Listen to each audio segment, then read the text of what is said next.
Dans le lit des rivières et dans les mers du monde entier habite un petit ver immortel, capable de résister à des bactéries dangereuses pour l'homme. Mémoire de notre monde et célébrité, nous voudrions aujourd'hui vous le présenter.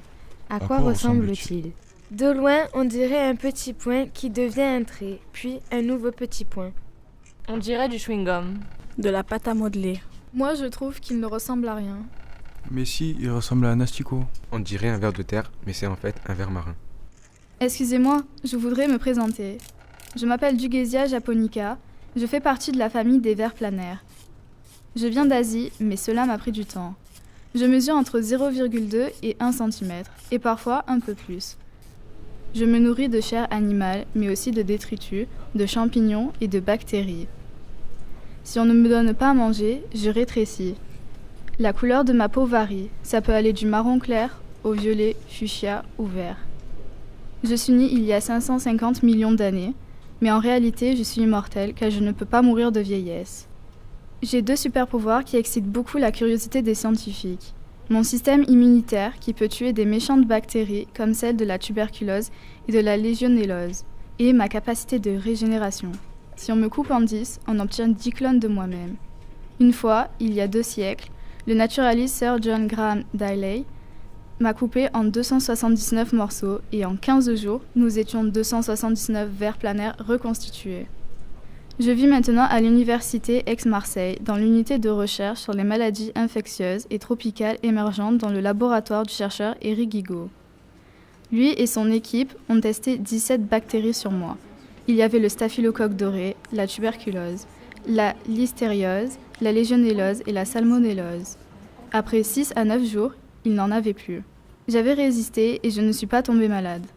Il est important parce qu'il se régénère continuellement du fait de ses cellules souches, et donc ça pose la question de comment lui est-il capable de se régénérer et pas l'être humain. Donc qu'est-ce qui définit ces mécanismes et est-ce qu'on peut transposer ces mécanismes chez l'homme? Par ailleurs, il est capable de tuer quasi tous les pathogènes humains qu'on a testés en laboratoire, donc des bactéries qui causent la mort chez l'homme en général ou de grandes invalidités. Donc on a les mycobactéries comme Mycobacterium tuberculosis, responsable de la tuberculose, Staphylococcus aureus qu'on retrouve dans les infections nosocomiales en laboratoire, qui est multirésistant aux antibiotiques. Legionnaire pneumophilae, la maladie du légionnaire, dont on entend parler souvent l'été au moment où les gens démarrent leur climatisation, en tout cas dans les grands ensembles. D'accord ? Ça cause des infections. Toutes ces bactéries-là, lui, il arrive à les tuer, nous, on n'arrive pas à les tuer. Enfin, l'organisme humain n'est pas capable de lutter contre. Maintenant, Eric Guigaud et son équipe cherchent à comprendre ma résistance à des bactéries parfois mortelles pour l'homme. Ils ont observé un gène chez moi baptisé MAN2 qui entrait en action à chaque infection. En fait, vous les hommes, vous avez aussi ce gène à l'état latent, c'est-à-dire dormant.